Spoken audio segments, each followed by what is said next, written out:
Hey seekers, courage and light to you. In the previous episode, we learned that we give responsibility of our spiritual journey to the religion we practice. And under its effect, we rigorously engage ourselves in fulfilling our desires and others' expectations.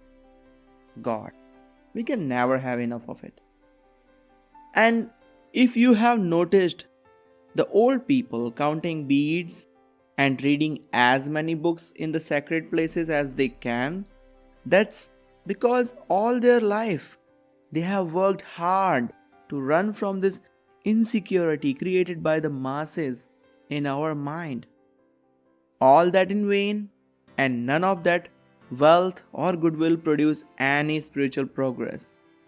Further, in old age, religion merely fills our mind with bookish knowledge and tries to illusion us into believing that the dark ages is not the age where we can find salvation.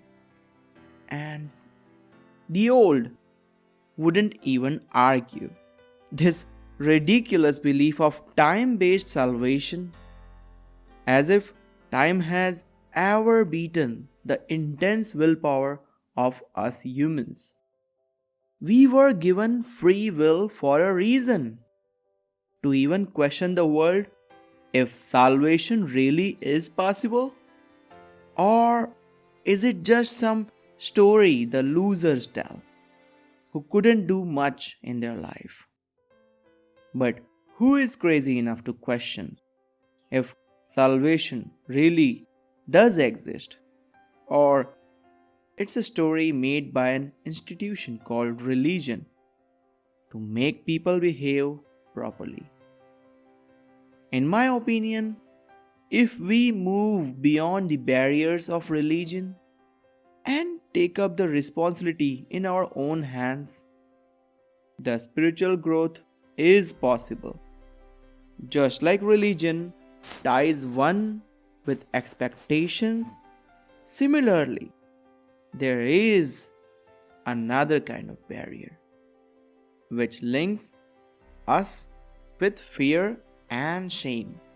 At this point, if you are reminded of the society, then I must say that you are really smart. Or you probably just read the title.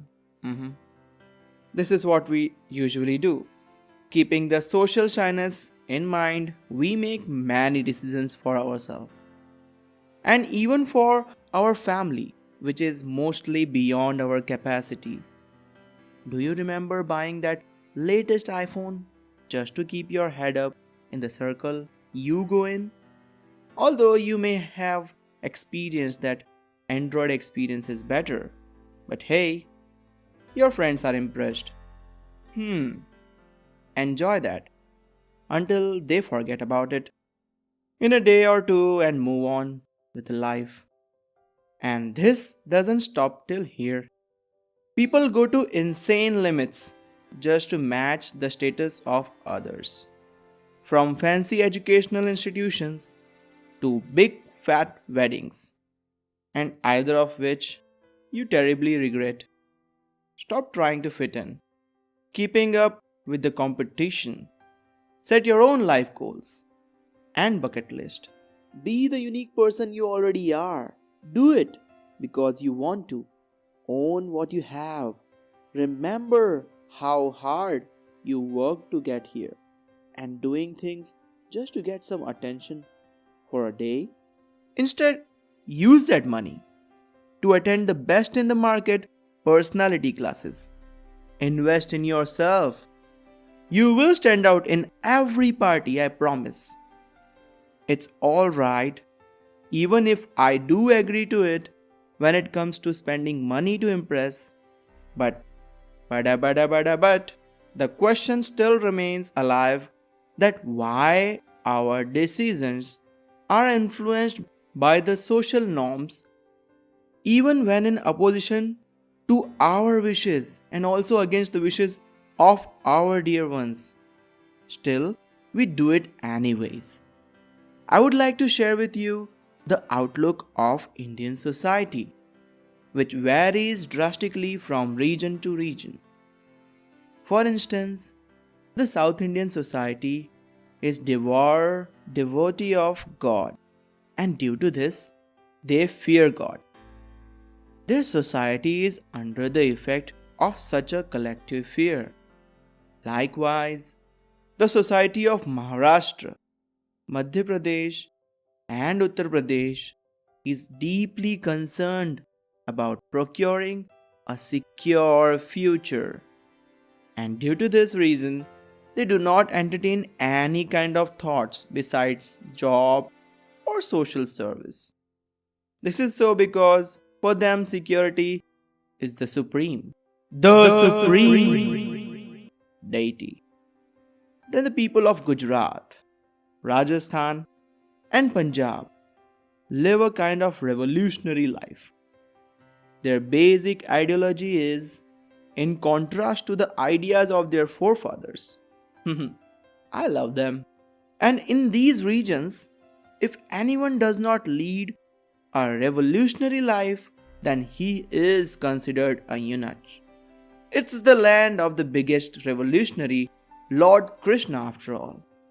The society in eastern regions, like that of Bengal, Bihar, and Orissa, is infused with the artistic flavor.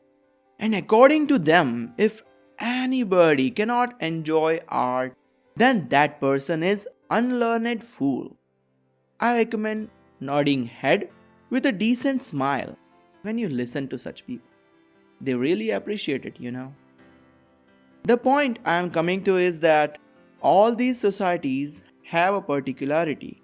That is, they are all inhabited by individuals who are born with multiple dreams, which may not always fit with the idea of people surrounding them.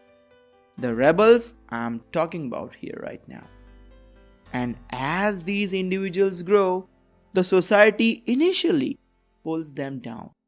But if a crazy lad is able to earn a name for himself, then that society applauds him thoroughly. Even society works on the principles of politics. If society cannot suppress anyone, then it appreciates him. But rarely one finds such a unique or crazy being who forces the society to change its rules and regulations. And such rare beings could channelize their feelings into the spiritual path and could do spiritual progress. It really helps, I tell you. Just like religion teaches us that the world is created by God, therefore, it should not categorize anyone in the world as good or bad. Likewise, the decisions made on the basis of social fear or inhibitions does not fall into the category of social service, as this society is created by all of us. Therefore, discarding the wrong and old principles of society is the real service here. My friends, my mother, with her spiritually inclined teammates, runs a journal called Madhu Chaitanya, which promotes the practice of useful cultural values and also throws light on the unnecessary customs prevalent in the society. So, that's her way of bringing some change in the society. What's yours? Is such a revolutionary hidden in your personality as well? Could you take decisions on the basis of your inner voice, regardless of anyone or anything? Or do you know any such revolutionary? If you have someone like that around you, then do tell us through your comments right now. We are sure that you are enjoying this self-analytical journey. If you want to continue on this voyage, then do subscribe to this channel. Also share and like it, and do not forget to pass it to the group of those uniquely crazy individuals in your vicinity. See you soon in our next journey. Stay tuned.